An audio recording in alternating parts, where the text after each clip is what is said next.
Welcome to Pavis Tamil kitchen. டேஸ்டியான pasta எப்படி பண்ணலான்னு வாங்க இந்த வீடியோவில் பார்க்கலாம்.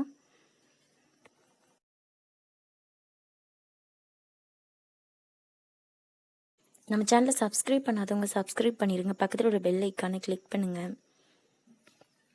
பாஸ்தா பண்ணுறதுக்கு 1 கப் அளவு மக்ரூனி எடுத்துக்கலாம்.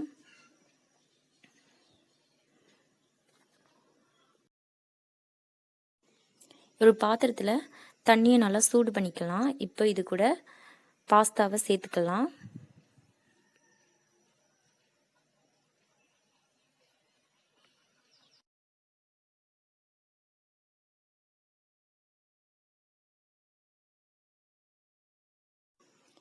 தேவையான அளவு உப்பு சேர்த்து எல்லாத்தையும் நல்லா மிக்ஸ் பண்ணி விட்டு ஒரு 10 நிமிஷம் நல்லா கொதிக்க விடலாம்.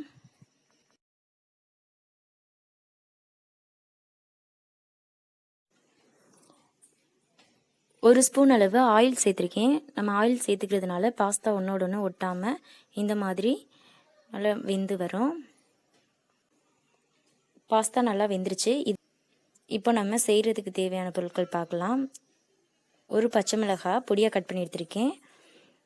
பாதி லெமன் எடுத்துக்கலாம். ஒரு பெரிய வெங்காயம் நல்ல பொடியாக சாப் பண்ணி எடுத்துக்கலாம். 2 பழுத்த தக்காளி கட் பண்ணி எடுத்துருக்கேன். கொஞ்சம் கருவேப்பிலை, கொத்தமல்லி. ஸ்டவ் ஆன் பண்ணிவிட்டு ஒரு கடாய் வச்சுக்கலாம்.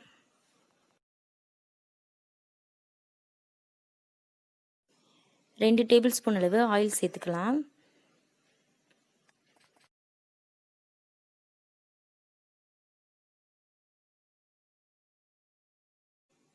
ஆயில் நல்லா சூடானதும் 1 ஸ்பூன் கடுகு உளுந்து சேர்த்துக்கலாம்.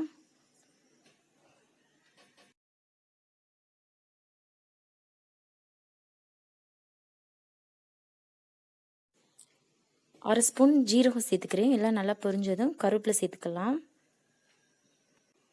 பொடியாக கட் பண்ணி வச்சுருக்க பெரிய வெங்காயம் 1 சேர்த்துக்கலாம். வெங்காயம் நல்லா வதங்கட்டும்.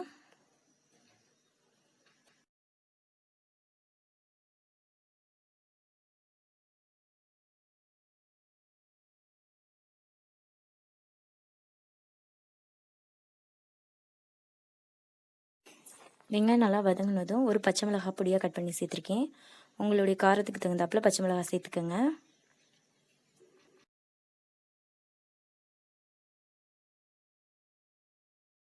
எல்லாம் நல்லா வதங்கட்டும்.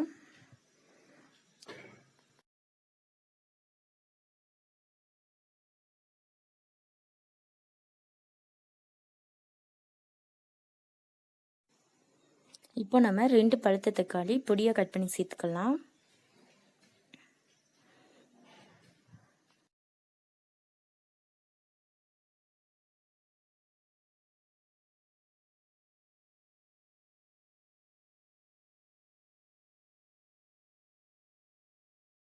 தக்காளி நல்லா வதங்கிருச்சு. நீங்கள் இது கூட வெஜிடபிள்ஸ் இருந்துச்சுனாலும் சேர்த்துக்கலாம். கேரட், கேபேஜ் இது மாதிரி ஏதாச்சும் சேர்த்துக்கலாம். இன்னும் டேஸ்ட் நல்லாயிருக்கும். 1/4 ஸ்பூன் மஞ்சத்தூள் சேர்த்துக்கலாம்.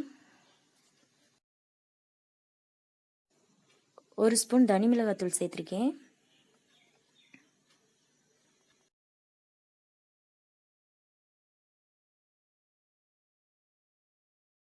கரம் மசாலா 1/2 ஸ்பூன் சேர்த்துக்கலாம்.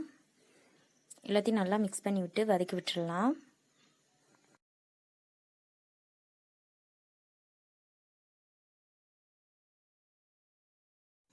எல்லாம் நல்லா வதங்கிருச்சு. கொஞ்சமாக தண்ணி சேர்த்து நல்லா மிக்ஸ் பண்ணிக்கலாம்.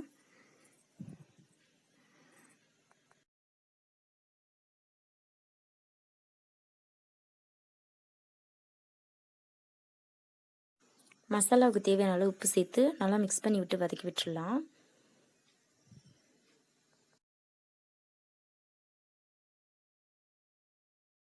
இப்போ நம்ம பாயில் பண்ணி எடுத்து வச்சுருக்க பாஸ்தாவை இது கூட சேர்த்து நல்லா மிக்ஸ் பண்ணிக்கலாம்.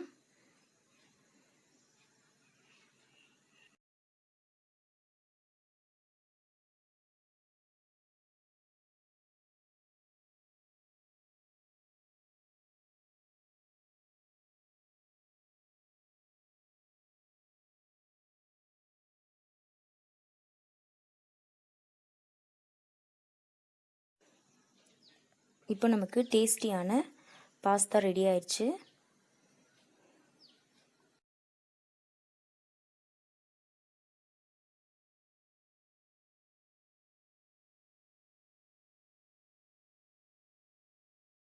ஃபைனலாக கொத்தமல்லி போட்டு ஸ்டவ் ஆஃப் பண்ணிடலாம். இப்போ பாருங்கள், நமக்கு சூப்பரான பாஸ்தா ரெடி ஆயிடுச்சு. இந்த வீடியோ பிடிச்சிருந்துச்சுன்னா லைக் பண்ணுங்கள், ஷேர் பண்ணுங்கள். நம்ம சேனலை சப்ஸ்கிரைப் பண்ணாதவங்க சப்ஸ்கிரைப் பண்ணிடுங்க. பக்கத்தில் உள்ள பெல் ஐக்கானை கிளிக் பண்ணுங்கள்.